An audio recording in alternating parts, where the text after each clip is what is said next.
Let me explain why West thinks Ibrahim Traoré is a threat. In 2022, Burkina Faso was facing growing unrest. That's when a little-known army captain named Ibrahim Traoré seized power in a military coup. At the time, few people outside the region knew his name, but since then, his influence and popularity have grown rapidly. Many compare him to Thomas Sankara, Burkina Faso's famous revolutionary leader from the 1980s.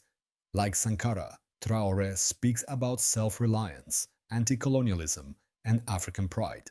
He uses similar symbols and language to position himself as a modern-day revolutionary.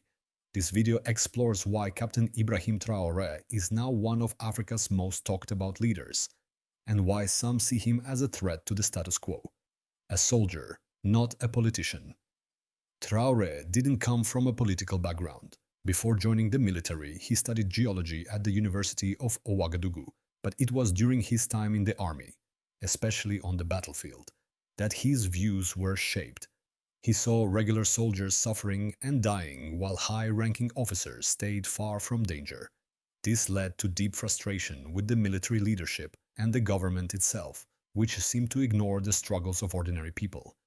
In September 2022, Traoré led a coup, ousting the previous military leader. In his first speech, he said Burkina Faso was in crisis, with insecurity, a failing health system, bad infrastructure and rising unrest. Young, bold and popular. At just 37 years old, Traoré is one of the world's youngest leaders. In a continent where many presidents are in their 70s or 80s, this makes him stand out. His age brings him closer to the average African. The median age is just 19, and that helps him connect with the youth. He also understands the power of image and symbolism. Whether it's wearing a red beret or showing up to events with military gloves and a sidearm, his style sends a message of strength and independence. Breaking away from the West. Traoré's leadership is part of a larger shift in Africa, away from Western influence and toward more self-reliant policies. He rejected financial help from the IMF and World Bank, refusing to accept loans with strings attached. He also tapped into strong anti-French sentiment, accusing France of destabilizing the region. Soon after taking power, he expelled French troops from Burkina Faso, a move that shocked many but won him support at home, inspired by Sankara's legacy. Traoré often compares himself to Thomas Sankara, the revolutionary who led the country in the 1980s. Like Sankara, Traoré promotes African unity, fights corruption, and pushes for local production and economic independence. He cut salaries for top officials, gave up presidential perks, and stayed with the military rank of captain. Simple acts that many saw as sincere and humble. He also announced bold plans like building a nuclear power plant and electric vehicle factories, ideas few previous leaders dared to consider. Building regional alliances. Traoré joined forces with the military governments of Mali and Niger, forming the Alliance of Sahel States. This group rejects French influence and supports African self-rule.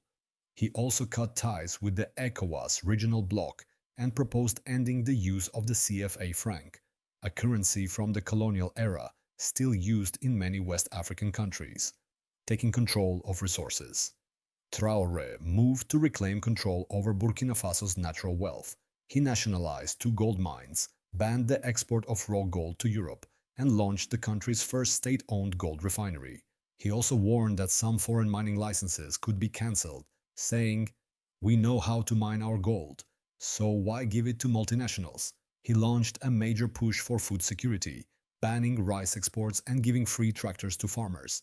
While results are still mixed, it shows his commitment to self-sufficiency, fighting corruption, and facing backlash. Traoré's anti-corruption campaign includes arrests and public trials of high-level officials. Some critics call these trials unfair, even Stalinist, while others say it's simply the new government taking corruption seriously. But not everyone supports him. In September 2023, there was a coup attempt involving elite forces. It failed, but Traoré responded by tightening control, increasing surveillance, and taking direct command of key military units. Critics say this is a move toward authoritarianism, but supporters see it as necessary to protect reforms. and his own life. Still in power, still popular. Although Traoré promised a return to civilian rule by 2024, that hasn't happened. He may remain in power until 2029, raising concerns at home and abroad. Still, his popularity remains high. A survey by Afrobarometer found that 2/3 of Burkinabe people believe military rule is justified when civilian governments fail. Support for military-led leadership has grown from 24% in 2012 to 66% today. To many, Traoré's rule isn't about dictatorship. It's a response to years of broken promises, failed governments, and ongoing insecurity. So, why is Ibrahim Traoré seen as a threat? Because he challenges the old systems, foreign control, corrupt elites, and weak leadership. Whether he becomes a true revolutionary like Sankara or something else entirely is still unfolding. Thanks for watching